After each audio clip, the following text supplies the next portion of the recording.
Assalamu alaikum, Pakistan. Assalamu alaikum, everyone around the world. And today, welcome back again to London Live Ilmi City with Laila Khalid. As you can see, I'm literally sitting for you guys at the Westminster South Bank. मेरे पीछे है Westminster का river और उसके मेरे ख्याल से आस-पास क्वीन का भी घर है. Anyway, उम्मीद करती हूँ कि आप सब खैर-ए-आफ़ियत से होंगे. तो आइए आज का प्रोग्राम शुरू करते हैं. We have to welcome our guest today, who is an award-winning documentary maker, a journalist, and also she is an investigator, and she has gained exceptional experience in making real documentaries and unreported work. So let's welcome Mariam El Marakeshy. Assalamu alaikum, Mariam. Walaikum salam. Thank you so much, Laila, for the great introduction. Happy to be here. Thank you so much for joining me today at Ilmi City. I am very, very happy to have you here. I just want to tell my audience this interview will be in English. So let's start. Mariam, I would like you to introduce yourself to our audience. Okay, actually, I'm an Egyptian filmmaker and multimedia reporter from Turkish and Moroccan roots. I'm based currently in Cairo. I've been working for the past 10 years in the field of filmmaking and storytelling, covering issues like migration, human stories, cultural integration, as well as some travel documentaries and investigative reports. Previously, I've been working for the United Nations for several years in the development sector. I also work as a cross-cultural facilitator. I facilitate dialogue between the East and the West to eliminate any stereotypes and promote for peace. That's mostly what I'm doing. That is amazing. So much you do. Mashallah, mashallah. It's really good. As we are talking before, that it's very, very hard to see a Muslim documentary maker and to go into the risky world and make those documentary, produce them and show to the world. So let's talk about your documentary Transit. Because I was looking at the Transit. What is Transit is all about? Actually, I've been making documentaries about migration and refugee crisis for a while, and then I decided to dive deeper into the tragedy of the refugee crisis. I was inspired by the story of the little kid, Alan Kurdi, in the little kid who was found dead on the Turkish shore with a red t-shirt, the photo that was very heartbreaking. I started to investigate what happened to him and the journey that he and his family has taken from Turkey to Greece. Yeah. So in this documentary, I wanted to investigate the illegal routes and the illegal journeys that the refugees take from their home countries, passing through Turkey and then through the sea and then to Greece and then to Europe. In this documentary, I revealed the illegal smuggling networks in Turkey. And also I revealed the Moria camp, the largest European refugee camp in Greece, which was supposed to be a transit stop for refugees, but unfortunately they are stuck there for indefinite period of time. The film investigates the whole tragedy and the stories of those refugees. Wow, this is amazing. Mariam, making a documentary is a very, very difficult process. How do you make documentaries? How do you create it? Where do you get all the information? Do you get the information first and then you start building up the story and then go and film it? Actually, making documentaries is very challenging, or any kind of nonfiction, because you are actually capturing the real life and real stories. It's not like fiction when you sit and you write your own story. So usually documentary, the most important phase is collecting information and research phase. That's when you have to investigate and get in contact with so many people. I got in contact, like you can say, with 50 stories, where I picked up like 5 only at the end. So the research phase is the longest and most difficult phase. And then you go into the field. That's the production phase, which is the most difficult one, where you get into interviews and you get into challenges on the field. And then you return back and then you go for the post-production, which is the editing, which is also a very difficult phase in the documentary because you always face surprises in the field, which you can also deal with in the editing. And then the publishing and the impact, which is the most important thing out of documentaries. Don't you get scared? Don't you get scared? And don't you feel that, oh, there's a high risk for me to produce this documentary, who I'm going to meet now, how people's going to react? Yeah. Actually, the risk is a very important part of any documentary because you are going to real situations. So there are things which are unexpected. But I say that the good documentary filmmaker has to plan Yeah. his shooting, has to plan everything in advance. Even if there is risk, which is likely, you have to also calculate it and try to imagine it and plan it in advance. So when you plan, being scared or being fearful will be less likely because you are ready for that. Sometimes I face challenges, of course, in the field, like in transit. I had to face police officers and to hide in camp in tents, or to get Wow. above the mountains. Or yeah, it was really really risky. But because I was ready for that from the start and I had a message, so I just did it.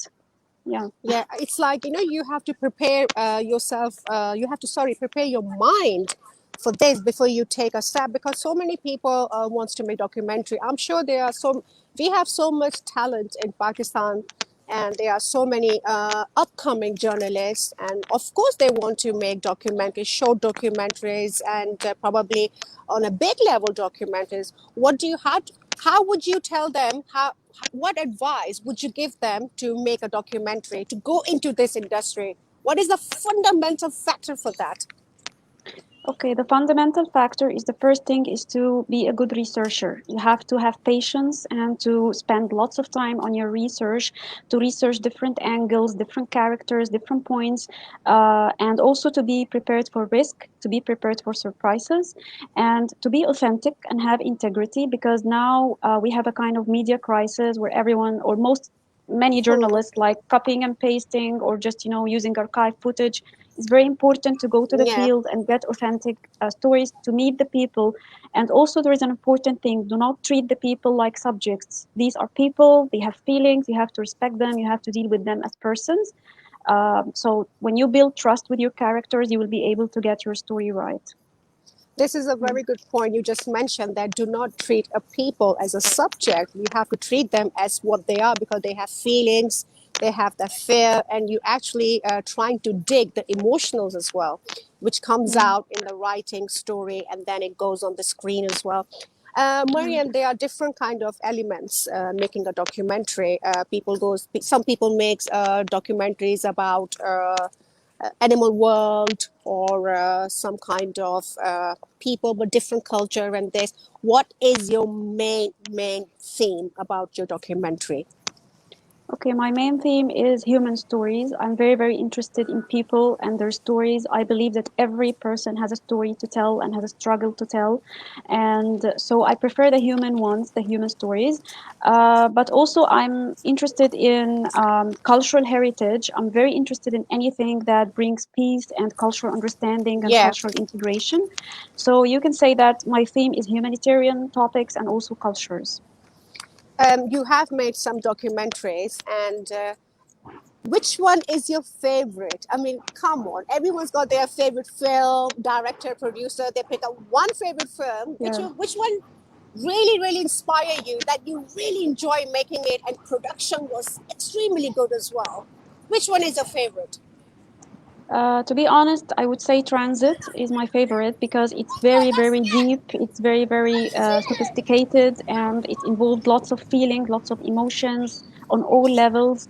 Despite of the struggles and the risks, I think that this film was like a masterpiece for me as a filmmaking. I learned a lot, even on the personal level, and the impact that this film has achieved went Hmm. beyond my expectations. So I would say Transit, but also Misafer on the other side, Misafer, a guest for me, it has also it's very close to my heart. In one thing is Mm-hmm. that it brings more of a cultural understanding and a positive portrayal of migrants. Yeah.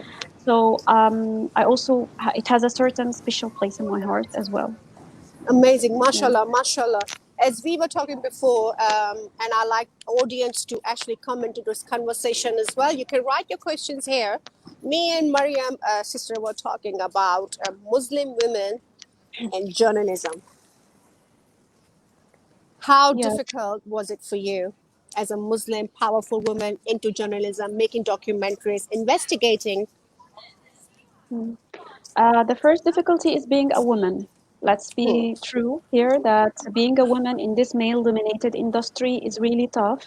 I have faced a lots of challenges and sexist comments, for example, like you are too fragile to be a journalist or a filmmaker. This isn't your place. You should be home.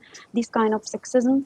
Yeah. Also, being a Muslim and from underrepresented communities coming from the Middle East, this is another challenge. Like you have to face racial discrimination. Unfortunately, racist comments. I remember Hmm. when I was making Transit, I've been hearing comments like, "Why you are making a film about a bunch of Arabs complaining?" These kind of Hmm. things. You can face discrimination Yeah. in terms of promotions, in terms of publicity, Yeah, of I course. remember also a very hard incident, Hmm. which also shaped my idea on how this career is really Hmm. tough for me. When my reporting from a hostile environment was published under a name of a male colleague, just because he's a male and I'm a female, and I got Oh, threatened. Yeah, and I got threatened when I complained. I got threatened to be silent. That I have to accept this. So this is when I knew that this career, or we are suffering from a crisis in the media industry and yeah. journalism, and this made me more stronger, that I have to prove myself and I have to say that I'm a woman, I'm a hijabi, I'm a Muslim, I'm an Arab, Yeah. but I'm still here, I'm successful, and I can do it. So, Mashallah, subhanallah. It's so nice to hear this story from you, that how positive and how motivated you are, that you didn't care about anything, you just kept going on and on. Mariam, of course, when we make documentary, we work around team as well. How do you collaborate with your team? And the main thing is trust, because people, film can leak. People can put their name of your hard work and say, "Oh, I made that," because there's no signature, there's no paperwork yet. yeah. So, how do you Um, trust your team? Yeah, I think you have to talk. You talk now about two important points. First is the teamwork, and the second is the copyrights and how to protect my rights. Regarding teamwork, of course, it's very important, not just in documentary filmmaking, any Yeah. kind of profession, but in documentary, it's very important because you go to the field, you face risks, you face challenges, so you have to trust your team and you have to prepare them Mm-hmm. very well before going to the field on what they are going to see, and they have to keep the privacy of the information. Also, Yeah. it's important to protect your team's safety and security. You are responsible for them. You are the director. You are also responsible for the safety of your crew. Usually in my documentaries, I don't use a big team. It's like one or two persons. Sometimes I'm involved in Yeah. every stage, like in editing and shooting. That's the case of any documentary filmmaker. Regarding copyrights and protecting my rights, I always advise filmmakers, and after the tough incidents that I faced, which is copyright violations, that you have to maintain documents, signed Yeah. forms. You have to have everything written by email. You have to keep your signature, all those kinds of things, especially if you are a Yeah. woman. If you are a woman, that will be very important. That Yeah, this is absolutely right when you said about the team, that small circle is the best circle when you're yeah, making sensitive filming about exactly. unreported world. I call it unreported world because Yeah, I think we need to focus on these unseen world and try to show more to the people, which I think yeah. you are doing amazing job. Mariam, tell us a little experience when you were, I think you were working USA as a Um, journalist. Is that No, I right? didn't. No, I didn't work in USA like physically, but I work remotely as a cross-cultural facilitator, Mm-hmm. facilitating communication between US and Central Asian journalists and promoting, combined projects between the two worlds. And also I work as a judge or a Oh, pre-selection wow. committee member, yeah, for film festivals like Social Impact Media Awards. I'm a pre-selection committee member. I also work as an educator for filmmaking courses. And transit, by the way, is included in Yeah, the curriculum of some educational courses like impact media courses on migration reporting. But I that's didn't work physically in the US. all right. Okay. But I think you do some workshops. Is that in Cairo? You do the workshops about the I journalism? did it in Turkey and remotely in the US, in Europe, whatever. But I did it physically in Turkey and in Egypt. And I also, as you Yeah. said, as you saw, like my reportings are mainly not in Egypt and not in the Middle East. They are mainly in Europe, in Africa, in Turkey, in even in Asia as well. Yeah. Yeah, I myself is a journalist, and well, I'm a yeah, trainee journalist, and alhamdulillah, I am actually getting where I wanted to be. My family gets really upset when they say, "Oh, why are you choosing journalism? We don't want to lose you that quickly, Layla." You have to be alive. Choose something else. But I love production and journalism side. As I said, I am passionate about documentary. How about your family? Don't they get scared? Yeah, actually, I didn't say that I was working in international public financial management and then I decided to switch career to journalism and filmmaking. So this decision was very hard on them, like why you are seeking trouble. It's known to be the career of troubles. And they are very worried about me and they always gave me advices like don't go to these hostile environments, try to stay away from humanitarian crisis stories. But at the end of the day, I do what I'm believing in and what I feel that could make an impact. But at the same time, it's very important to be responsible to Yeah. also take care of yourself and your security because also it's important to take their advices into consideration. You Yeah. are absolutely right because journalism is actually calling a trouble. We Yeah. actually calling a trouble, but then you have to be careful what you write. And but Yeah. I think you are actually giving a very positive message to all the Muslim community around the world about your documentaries, about your work, which is really really good. It's very healthy for Yes. us to know different kind of documentaries as well, instead of wasting our time watching films which has no meaning, to be honest, like a fantasy world, fairy world we are living in. But I love, I'm sure many audience will love the documentaries as well. Mariam, apart from everything else, your journalism, documentaries, and all this production, all sort of, mashallah, subhanallah, so much work you have done. How do you spare your time? Do you have free time? Do you have free time for yourself, or are you Sometimes. always working? Yeah, actually, one of the downsides of being a journalist or a filmmaker that you are always involved into research, into trying to pick up Yeah. stories, into following media and news. And so, yeah, having a free time is a challenge. But usually in my free time, I love arts, I love drawing, I love music, I love doing meditations. It's very important to release this stress because we are very affected. Our mental health is very affected from this career. So it's very important to Mm. take care of our psychology and mental health. So yeah, I try to do my hobbies in my free time and follow other filmmakers' works and watch their films. That's good. Uh, So I can tell my audience that if you are a journalist, if you are stepping into journalism for your mental health, do arts. I think color is supposed to be very good for your mental health as well. Drawing and looking at the colors, even walking outside, looking at the beautiful London at the back, where the lights are actually dimming, so people might see me very dark.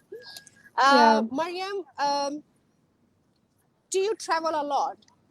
Do you travel a lot, like making documentaries? Do you get Uh, recognized?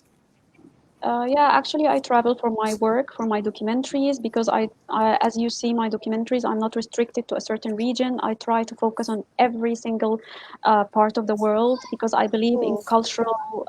cultural communication is very important. You have to focus on underrepresented cultures. That's the message from my work. I am also a passionate traveler. I love traveling. I like exploring. I love exploring. And even in my own country, I travel a lot. And whenever I have a chance to explore a country, I go. I have a certain, like a personal blog when I post my photos and photos of the places I go to. So, yeah, I'm also a passionate traveler. That is amazing. Mariam, I wanted to ask you a question. Well, that's my typical question I ask all my guests. We all love food. What's the speciality in Cairo, right? Sorry? One, uh, Cairo, right? You are in In Cairo Cairo. right now. Yeah, in Yeah. Cairo, What yes. What is the main speciality of Cairo food? One food, please. Okay, Like we we have have. something one, and then all the different foods. Yeah. In Cairo, street food is very popular, but one thing it's called koshari. I don't know, it's Koshery. available. Yeah, it's like a mix of, different things, and they are all Oh mixed wow. together. Yeah, and You mean if you meat? Google it, no, it's Meat like or pasta and rice and vegetables and hummus and lots of things. It's very famous if you come to Egypt, and I think Egyptian restaurants around the world they are doing it as well. If you Google it, you can find it.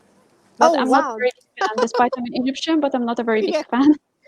It's very, very heavy. Yeah, very heavy. So if I eat yeah, in the morning, probably I will be full for 2 days. yeah, exactly. I'm already feeling hungry. Yeah. Mariam, journalism news is a very different subject, very different topic from the production and making documentaries. Hmm. In We have to follow the journalism law as well before we write any news. Do you do you do you have any experience in your lifetime when you were writing a news and you were stopped not to write this news, not to even publish this news? Hmm. I think because I'm not a news reporter, to be honest. Like, I'm storyteller, so I didn't face this a lot, but I face it editorially in making my documentaries. For example, when I was making Transit and I was bringing up the issue of illegal smugglers in Turkey, and it turned out that there are lots of Turks who are also working in illegal smuggling. It's not just foreigners. So I was facing an editorial challenge on how to convince the broadcaster, who are also Turks, that there are Turks working in illegal smuggling. But I Yeah, forced my idea, and we were negotiating about it, and then I forced it, and it appeared in the film because I have to show the truth. There, yeah, in every country there are good people and there are bad people. That's the truth. So at the end of the day, it was published. So it's like things like that, which might be you have to receive comments on your yeah, films, like, yes, which you can deal with or insist on depending on how you yeah. believe in. Yeah. Some people does not. Some people do not like the negative remarks on their post blogs or documentaries, and they say, "Oh man, I don't want to Mm, do it because I am probably not good enough to do that." How? What would you say to our audience about this? That when people, because people talks, people will mm, always talk, whether you do good yeah. or bad. What would you say to our audience who actually writes articles or makes short films, short documentaries, and also probably small for news? Mm. Actually, you have to be authentic to the audience because the audience are smart. Don't treat your audience like they are not smart. Audience now with the social media and all of the internet connections, they can search for the real Yeah, information. So be authentic, have integrity, and show the truth. And but it's also important to check the laws in your country because it's also important to check about your safety. It's not good to be bullied online or to be arrested, or you have also to check the laws and to protect your security and safety, but try to be authentic and show the real thing because the audience are very smart and they can distinguish between what's real and yeah, what's fake. Yeah. you And are for so right. example, yeah, I can also mention something about transit because I'm criticizing Greece because of the misery in Moria camp, which is in Greece. So some Greeks commented on transit that this video has to be blocked and you are showing Greece in a bad situation. I told them that's the truth. If you Yeah. want this to be changed, then change the truth. I can't change it. That's what we found, and we have to report it as journalists.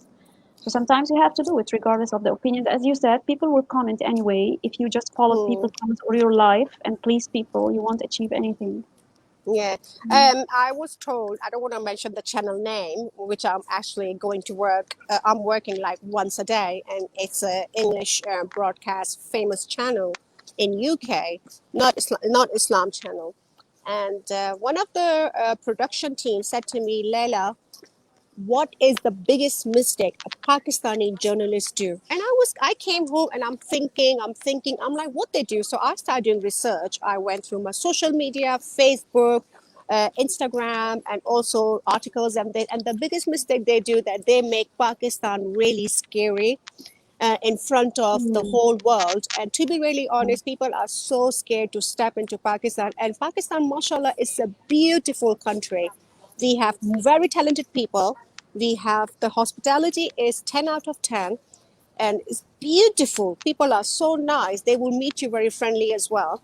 And so that was the answer that I actually told my production team at the TV channel, and they said, "What was the right answer?" Because they've been to Pakistan and interview or probably make small documentaries to show to the audience. When we talk Yeah. about the different countries, like you were saying, that Greece said that, oh, do not show this video. How did you feel? Were you scared No, that, actually, it's oh my not God, they're Greece. saying that do not show the video, do not show your Yeah. documentary? No, it's not Greece as a whole country. Just some Greek people commented on the video. No, I wasn't scared because there were also Greeks who supported me. And even if you see the film, there is a Greek person who appeared in the film and who was criticizing the situation. So there are always fair people who know the truth and who want to spread it regardless of their nationality. So I wasn't scared. And if I will be scared, I won't go and shoot any documentary because That's true. usually you will have negative comments.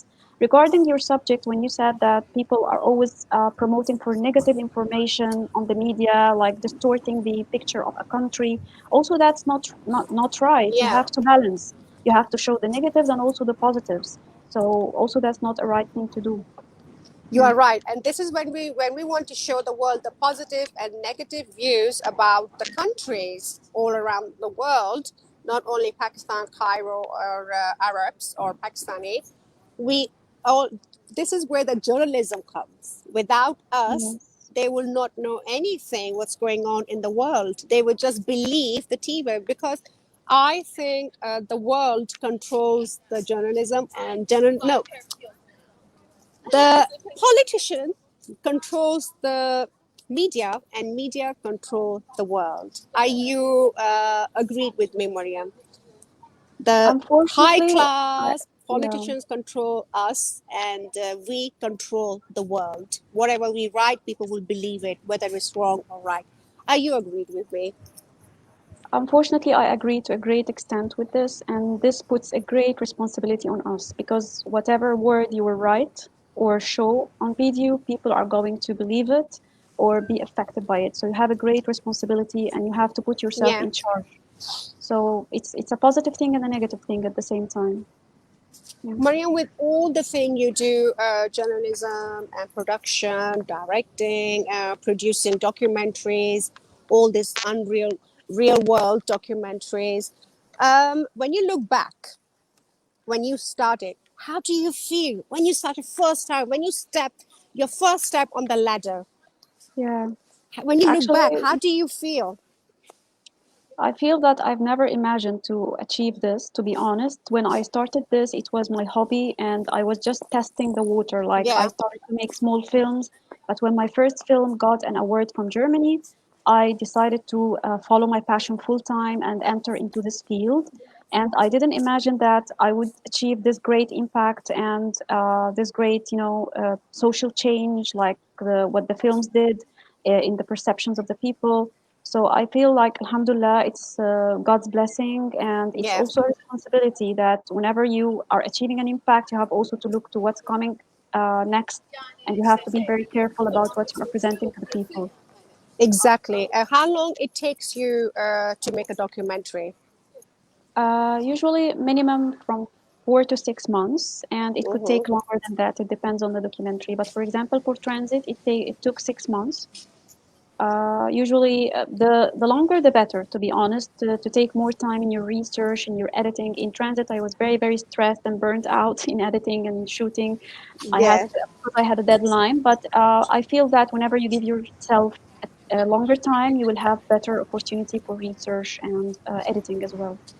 I'm sure there are many of our audience, if they are watching us, they probably want to make like short films, short documentaries to submit into media if they can get a job. Which is the best camera, not very expensive, they can use Mm. for the beginning? Okay, actually, I say that it's not about the equipment, it's about the person who is behind the equipment. So some people now are making films using mobile phones. In transit, I used high-end cameras like Sony A7S, like Canon, but also I used the iPhone and the mobile in some shots, and you can't recognize it, you know. So you can use any camera as long as the quality is full Yeah, HD, full HD, good quality, acceptable quality. You can shoot any story. The important thing is the content and the story and yeah, your vision. Your vision is very important, more important than the equipment. yeah, exactly. Yeah. When we talk about the equipment, Mm. camera, camera, also software. Do you use a special software in order to edit your documentary afterwards? Yeah, I prefer Adobe, Adobe Premiere, Adobe Audition, and Adobe, all Adobe applications because they are very integrated and they are very suitable to my work. Sometimes I use Final Cut, but I prefer Adobe at the moment. Do you feel peace like afterwards? You when people say when people loves your work and when you receive award, you must be feeling like peaceful. You must be feeling very proud about yourself. Yeah, but it's of course a source of pleasure and a source of pride, but it's also a source of responsibility because you think uh, first you think it's good that your work has achieved this impact. It's an opportunity Yeah. that more people are going to see the work, which means the message is going to be delivered more.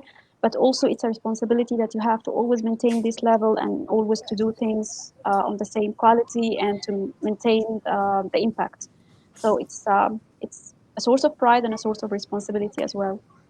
I am very emotional person. If somebody says, "Oh wow, Laila, you won this," "Oh Laila, wow, your work is Yeah, brilliant," and I start crying like a baby. How yeah, did it you happens. feel? Yeah, Yeah, it happens because how, I'll tell you why. Because of the challenges you face, the discriminations or the tough moments that you face while making your works, and then you achieve an award, you feel like it's like a validation for what you have hmm. done. You proved that you can do something, and also it means that the stories of those people was worthy to be delivered. So you have also done them a good thing that you have delivered their voices. So yeah, it's a very emotional moment. You can't deny it. Did you cry? Yes, Did you? to be honest. Yeah, Yes.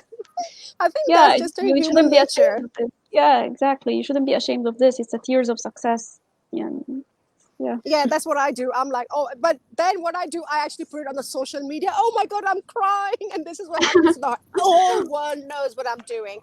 Mariam, when Yeah. we like we were talking before about the media industry, and as we talked before about them being a Muslim woman as a journalist and documentary filmmaker, and you mentioned that Layla, unfortunately, is a male dominant world. How would you express this male dominant world in the media industry? You mean to describe it more? Like Yes, what have please. Yeah, if you can describe me.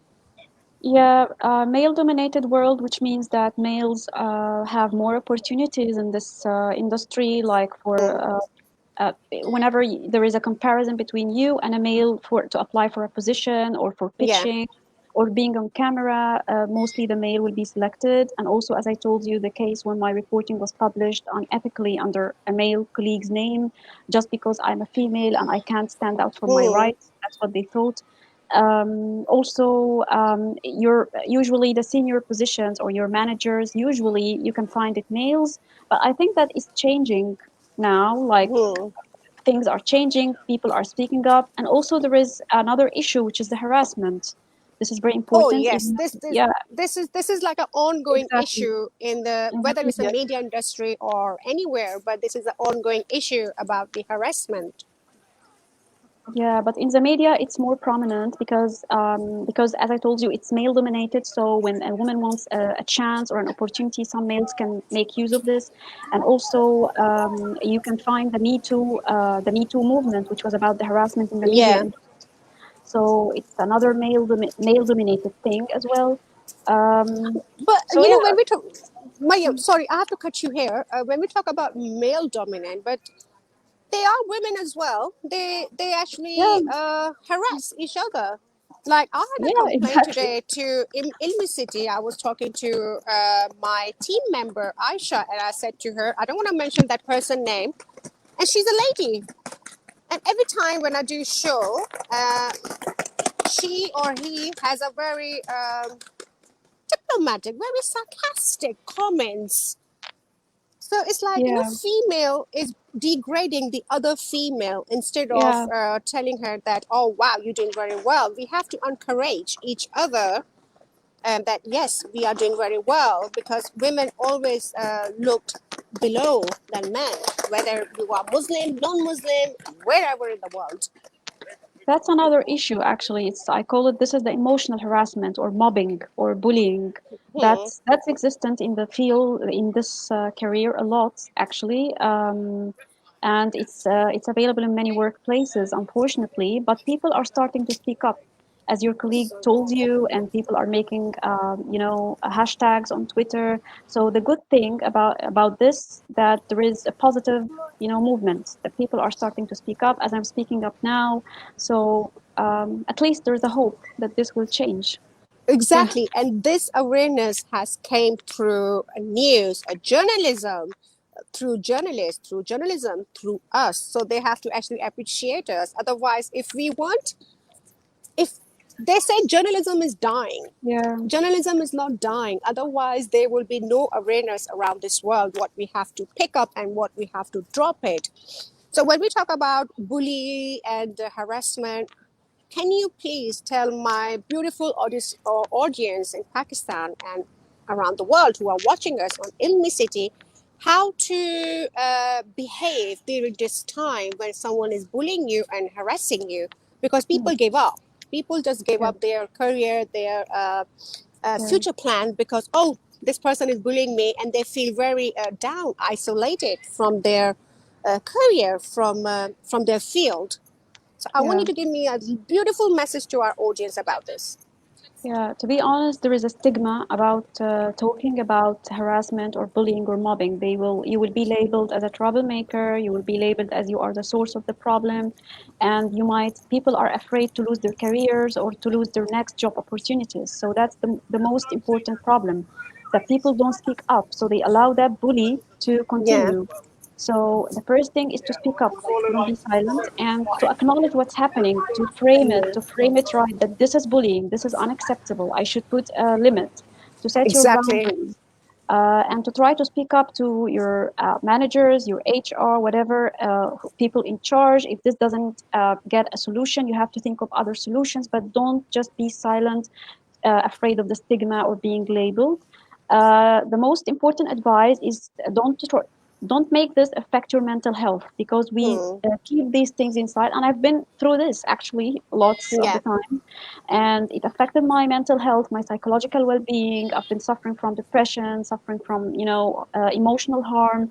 So it's my advice is to try to get it out, to speak about it, to care about yourself. yeah, uh, exactly. yeah, to set boundaries. It's very important. No one can harass you or bully you just because you are their subordinate, or just because you are a female, or because you are an Arab or Pakistani or whatever. Hmm. You have to stand up for yourself and your dignity. That's very important. We should be Yeah, very proud anyway, being a Pakistani Arab, because we have yeah, developed so much in this industry, and yeah, everyone is working around the world, and non-Muslims are actually hiring us because of our work and probably the knowledge we have. Sometimes they pick up the people from different countries because we have the wide knowledge about our culture. Mariam, we are talking so much about journalism, broadcasting, and documentary making. Do you have any other, how can I put that into words? Do you have any other spare time to do, like hobby? Do you have any other hobby apart from, let's put everything on one side. Any favorite hobby? Not uh, eating, please. yeah. We're No, not it's talking. not easy. I love art. I love visual arts. I love photography. I love drawing. I love piano. I play piano sometimes. Oh, I wow. love, yeah, I love meditation. I love walking and going to the nature, traveling, exploring. I love archaeology, going to historical places, old buildings, old cities, old alleys. Um, that's when I have a spare time. So yeah, This and is I so, think it's, also yeah. a media person is it's very important for a media person to have lots of interests, because this Hmm. strengthens your content. It strengthens how you see stories. So it's important to have other things as well. When we talk about the research thing, like you have to do intense research before you actually produce your work. How do you research? Do you research through internet, or do you also talk to people as well in order to get the right information? Yeah, there are two types of research. There is an online research through the internet, through archives, through news channels, through Yeah, libraries and books. And also yeah, there is the field research, when you go into the field and you talk to people face to yeah. face. And I think that this also is very effective, because when you talk to the people, it's different from just gathering information online. So these are the two types of research that you can do. Yeah. Very nice, beautiful, mashallah, really nice. I'm really enjoying the doing interview with you, but unfortunately, Thank we you. don't have much time. I would like you Yeah, to of give course. a beautiful message to our audience. I want to say that always stick to your true self, have integrity, be authentic. Whatever you are working in, try to stick to your message. Don't be afraid of showing your identity and being your true self. And also try to follow whatever your passion is. Don't be afraid. Try to follow it, but also try to calculate the risks and be ready for that. Mashallah, beautiful, beautiful. What a beautiful message to our audience. Mariam, again, thank you very, very much for joining me Thank today at you. London Live Ilmi City. And thank you from Ilmi City team as well. And thank you so much for our audience who watched us today. From me, Laila Khalid, I will inshallah see you next week. By then, it's very, very cold. Sardi ho rahi hai, to meri taraf se khuda hafiz. Okay. Bye.